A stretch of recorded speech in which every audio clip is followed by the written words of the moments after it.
میں نے نبی کریم صلی اللہ علیہ وآلہ وسلم سے پوچھا، اللہ کے نزدیک کون سا گناہ سب سے بڑا ہے؟ فرمایا، اور یہ کہ تم اللہ کے ساتھ کسی کو برابر ٹھہراؤ حالانکہ اللہ ہی نے تم کو پیدا کیا ہے۔ میں نے عرض کیا، یہ تو واقعی سب سے بڑا گناہ ہے۔ پھر اس کے بعد کون سا سب سے بڑا گناہ ہے؟ فرمایا، یہ کہ تم اپنی اولاد کو اس خوف سے مار ڈالو کہ وہ تمہارے ساتھ کھائیں گے۔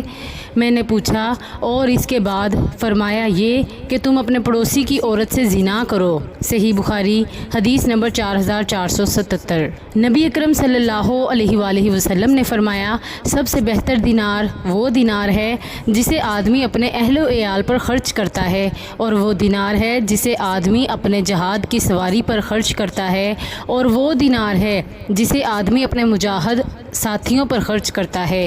ابو قلابہ کہتے ہیں، آپ نے بال بچوں کے نفقہ اخراجات سے شروعات کی، پھر فرمایا، اس آدمی سے بڑا اجر و ثواب والا کون ہے جو اپنے چھوٹے بچوں پر خرچ کرتا ہے جن کے ذریعے اللہ تعالیٰ انہیں حرام چیزوں سے بچاتا ہے اور انہیں مالدار بناتا ہے۔ سنن ترمذی حدیث نمبر 1966۔